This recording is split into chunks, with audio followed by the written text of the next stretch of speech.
Always the same place. The same thing. He was in the ruins again, sitting against the pillar with his knees pulled up to his chin. Toriel had given him the phone and then left. Told him to stay and wait for her. She never showed up and never would. Another constant. He would have to go and look for her eventually. No rush. There was always time. The phone rang at regular intervals. First, reassurance, then worry, then dogs. He remembered every one. He kept a tally in his mind. Eventually the calls would stop coming and he'd have some peace. He was certain that if he just sat here for another 100 years or so, everything would be fine. Ring, ring. Another call. Maybe Toriel had retrieved her phone after all. Maybe she'd come and pick him up. He could draw a new picture. He wouldn't let anyone else see it this time. That had been his mistake. This time he'd do better. Ring, ring. He picked the phone up off the ground, put it to his ear. Click. And what he heard widened his eyes and straightened his back and filled him with determination. I found him. Long before, King Asgore's royal scientist had been hired for his genius, not his interior decorating skills. This was evident from a single glance at the Cour's laboratory, all pitted linoleum and sharp right angles and dark gray metal. Even when it was first constructed, it had already looked 100 years old. The ventilation fans buzzed like cicadas. The sleeping quarters were in a completely illogical central chamber that was full of drafts and foot traffic. The elevators moved along strange vectors that made the riders feel small and uncertain about their place in the universe. The break room's videotapes were always strangely sticky. And the lights, and this was especially dangerous, flickered from time to time, thanks to the power draw and observation. It had been a while since the last accident, but, for obvious reasons, Sans wasn't about to take any chances. That was why he'd secreted himself in one of the side offices near the freezers, where the circuits were more stable, and rigged up lamps off the central grid for good measure. To say he was surrounded by reading material would be accurate, but insufficient. Ensconced, or possibly entombed, would be better. Ragged textbooks formed corridors and parapets and precariously wobbling towers all throughout the office. It was unknown if you could construct a flying buttress out of notebooks, but the stacks were making a good try of it. The scritch of Sans's pencil could be heard over the buzz of the lights. Okay. Something else on wave-particle contrasts. That goes here. And I guess we've got to maybe find another thing on photons next? This stuff needs a name. Maltemporology? Chronomalacia. Oh man, that's a good one. Put that one in the books. Knock, knock, knock. Yeah, come on in, Alphys. The door creaked open. Hi, Sans. How did you know it was me? Oh my god, where did you even get all these? You know how it is. They sort of multiply on their own after a while. And if the doc was knocking, then that sound would have been about 6 feet higher up. Come on, follow my voice. And, watch your step. Tentative shuffling could be heard through the stacks. Alphys's orange snout peeked gingerly around a wobbling pile of engineering manuals. I just wanted to let you know, I heard the oven ding in the kitchen, where the oven is. Oh, great. Thanks for the heads up. Means my quiche is ready. Your what? My quiche. Your what? My quiche. Oh, sorry, I misheard. I love those. A rustle as she got out her phone. How do you spell that again? It's a casserole, Alphys. They're good for you. The doc loves them, when he can actually remember to eat. Sans set aside his pencil. I figured I'd try to drag him out of observation before he wastes away to bones and, skinnier bones. He stepped around his desk and met Alphys in a papery courtyard, hands in his pockets. In deference to his work, he was wearing a lab coat. In deference to the fact that he was Sans, he was also wearing house slippers. They were approximately the same height, but Alphys managed to hunch herself shorter anyway. She smiled nervously. It actually smells really nice. I thought I'd make something of my own too, so we could all eat together for a change. Is it ramen? No. She reconsidered. Yes, but it's the gourmet stuff. Real meat and everything. Cool. Come on, let's get out of here. Baby steps. I think some of the essays are restless. They tiptoed around the paperwork and out into the hall. Sans instinctively glanced up at the lights. You checked the grid, right? Yep. Everything's running fine. Which is good, because that's the rules. Always stay in the light if you were alone, even when you were asleep. Especially then. Alphys had made it clear to Sans that she was totally okay with the guideline pasted on the walls every 24 steps. She didn't think it was ominous at all. Sans hadn't said anything because Alphys had told him this completely unprompted with a pronounced twitch under her eye. This place really didn't agree with her. He'd tried, with decreasing levels of subtlety, to convince her to leave, but she was having none of it, and getting a word from the doctor on the matter was a lost cause. She'd apparently approached Asgore personally with a request to work with the royal scientist, and said royal scientist had apparently managed to get his brain and his fingers lined up long enough to sign off on the request. Sans could understand up to a point. The girl was a sizzling bundle of nerves, but put her in front of a machine, any machine, and she'd work the kind of magic that even monsters would have trouble believing. And they needed someone to perform maintenance. Observation was just sucking up too much juice, even this close to the core. The lights couldn't go out again. It'd be really nice to all get together for a change, you know? Her tail dragged on the linoleum as she walked. Just, off the record. I wasn't expecting it to be quite like this. It's really, empty. Yeah, well, He tried to leave it at that, but Alphys soldiered on. I mean, there's a lot of beds in the sleeping area. A lot of beds. And most of them don't look like they've been slept in for a while. I nap pretty much anywhere, and the doc seems to think sleep is a thing that happens to other people. As for everyone else, they've, passed on to other jobs. Place is a little gloomy, in case you didn't notice. I'm mainly sticking around because I promised the doc I'd help him out. Someone's got to translate his notes. Most everyone else has families they want to see. Oh, I get it. I, don't have that problem. She tugged at her lab coat and grinned in an unsettling way. They stopped in front of the central elevator. Sans hit the call button. A deep thrum reverberated in the walls. What's the doc doing in there anyway? If you don't mind me asking. Sorry, Alphys. It's hush-hush. Another reason why everyone left, Gets a little frustrating, not being able to brag about your job. He rocked back and forth on his heels. Even me. I got a brother back in the capital. He thinks I'm studying to be a dentist. This elevator really took its sweet time. Won't matter for much longer anyway. Research is moving on. Asgore's more interested in soul properties than our current project, so the whole thing will be shut down soon as he figures out a polite enough way to ask.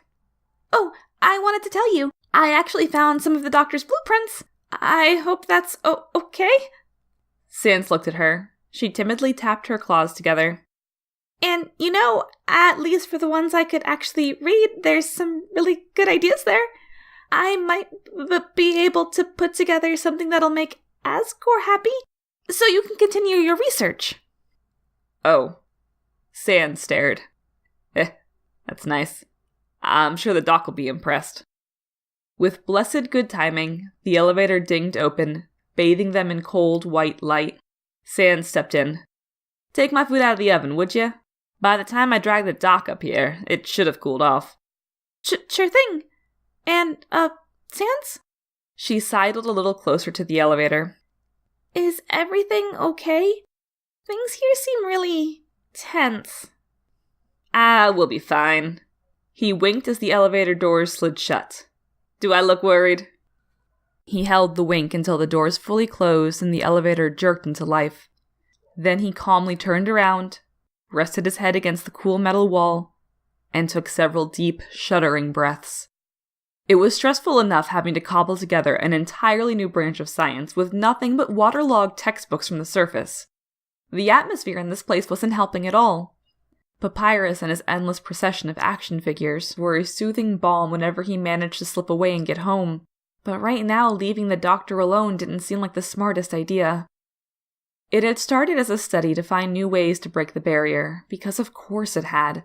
The monster community had one problem on its mind, and no one was keen on waiting for who knew how long until another human fell down with a soul to claim.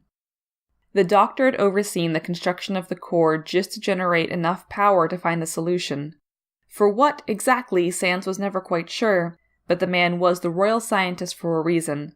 Much like this elevator, his mind tended to move in weird directions, but it would always reach its destination in the end. As a matter of fact, the elevator currently felt like it was traveling diagonally. The core was completed, the lab built. The early experiments had been tentative things, sending out feelers, mapping unfamiliar ground. None of them had worked with souls before, after all, and they were spooky things when you got right down to it, the way those jarred lights always seemed to swivel to face you when your back was turned. It had been around that time the doctor had sketched out the blueprints for a number of machines, including the skull-shaped thing that made Sans's calcium crawl when he'd tried to read it. Keyword being tried. Even if you discounted the doctor's handwriting, attempting to work from his blueprints was like baking a cake on a pogo stick. It was exhausting, it was pointless, and it would probably end in a big mess and a lot of embarrassing self-injury. Then, strange readings on the monitors. Oscillations that leapt like fleas. Persistent déjà vu. The doctor had built deeper into the core and begun observation. That was when the rest started happening. Pockets of space where the air was oddly cold. The sound of laughter and scraping metal. The feeling of always being watched. And then, the accidents. The elevator doors finally opened. Sans stepped out, his grin back in fine form. The floor in observation was riddled with holes like a cheese grater, better to let in the core's warmth. They needed as much power as possible. Through the holes crept a dull orange glow. The heat was tremendous. They were just above the core, or possibly inside it, or possibly both at once. Bizarre things started happening to time and space when the instruments here were on, and the doctor never turned them off anymore. This lab was vast and stretched on into blackness. Machines scattered without attention to sense or safety. Printers that gradually scratched out the oscillations. Monitors with their keyboards dangling several yards away, their screens full of darkness. Scattered tables bearing lit candles, photographs, urns. Sans carefully avoided looking at these memorials as he walked across the glowing floor. A voice could be heard at the far end, low, breathless, thin as spider legs, wandering from clause to clause as though the speaker was constantly forgetting and then remembering again what he'd wanted to say. A fearsome phenomenon. What a lovely helix. Everything that descends must converge. I believe this model will bear bitter fruit. Hey, WD, Sans called. It's Sans. You wanna step over here for a second? Yes, Sans. It is you. You are there, but I am here. This disparity must be rectified. Sans groaned and kept walking. Grinning through the dark at the lab's furthest end were numerous lines of color, as if looking through a cracked window with an aurora on the other side. They zigzagged, they crossed, they went parallel again, they crept in from every direction. This sight was, in fact, generated by numerous monitors, haphazardly stacked on top of one another. After every accident, this monument had grown larger, and the power draw greater. Sans had wanted to quit after the first one. Finding a pile of dust where one of your coworkers used to sleep kind of knocked the wind out of you. But the doctor had just grown more determined after that, and with every one that followed. They'd instated the policy about the lights far too late. And by then, the power draw had increased to the point where their own machines worked against them. Alphys and her nimble, sweaty hands were at least keeping the grid up and the machine's top side maintained. But there was no guarantee if that would keep them safe. Hello, my little anomaly. Hello, my terrible terminus. I see you. I am standing in your way. I will terminate you. Like the terminal tumor you are. I will exorcise and exercise my excision. Ha ha! My wit is sharp. My math is sharper. Talk like this is why he needed Sans around. The doctor dispensed pearls of wisdom like a vending machine, but somewhere between his mind and his mouth they came out covered in nightmares. He'd once given a brief lecture on comparative soul metaphysics without Sans there to interpret for him. Everyone in attendance had supposedly slept with a nightlight for a month afterward. He loomed through the shadows now, his exposed bones and lab coat making him appear like a child sketched in chalk. Incredibly tall. Apparently Sans had caught the short end of the stick there. Pun most definitely intended. Papyrus was already lanky as anything, and his other brother looked like someone had taken Papyrus and shoved him into a taffy puller. And that went double for his hands, which had palms like dishes and fingers like 10 spindly bananas. They popped, they clattered, they never quite agreed on how to act. This behavior might have explained his handwriting, which wasn't illegible so much as approaching legibility from the totally wrong direction. He stood in front of the monitors now with those hands splayed out, like a schizophrenic conductor with 10 tiny batons. The snarl of lines in front of him, Sans noticed, formed an irregular pattern as they approached the center. They converged and formed a helix, a spiral, that seemed almost three-dimensional in a way that made his sockets water. And in the center, darkness. Darker than dark. A black blob whose edges wavered like a jellyfish, and sucked all the timelines in. "What's up, WD?" he said. "Nice to see the work's going well. You wanna maybe get something to eat before you pass out?" He stuck his shaking hands in his pockets. "Got a quiche with your name all over it. That's not a joke, by the way. I had to be really careful arranging the spinach." The hands reached out to a pair of nearby keyboards. Keys rattled like machine gun fire. That dark blob seemed to tremble. A different differential. A bit of pressure. And we will pierce right through. This relentless future finally looks brighter and brighter. With every word, his hand shuddered and clacked, moving in impulsive yet predictable patterns. He was never able to talk without gesturing. It was like his mouth and his hands moved on the same switch. "Come on, man." Sans shivered involuntarily. It felt like he was being watched. "This can wait. Get some food in that ribcage. Alphys cooked something too, in case you want to get your weak sodium intake in one sitting." Dark. Darker. Yet darker. The darkness keeps growing. The shadows cutting deeper. Photon readings. Negative. WD, hey. Sans whistled through his teeth. "My face is in this direction." He started at that, as though hearing Sans for the first time, and glanced over his shoulder. There were dark circles under his dark circles. This next experiment seems very, very interesting. He turned around fully after that, slightly hunched, his hands at his sides. The glow coming from beneath the floor stained his bones a faint orange. Clipped to his lab coat was a plastic badge with his smiling skull next to the words, Dr. W.D. Gaster, Royal Scientist. He stood with his back to the monitors. Every candle blew out. Every alarm was strangled, Every printer began to spew out page after page of 9s.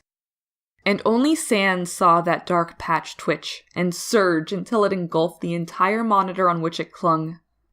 Only Sans saw how it seemed to bleed darkness, the shadows running so thick that they crept down and hacked the timelines below into hash. Only he saw the arm emerge from that blackness, dripping shadow like tar, and the hand at the end of that arm and the knife clutched by that hand, its blade gleaming a bloody red. Only Sans saw the knife rise. "What?" said Dr. Gaster. "Do you two think?" And fall.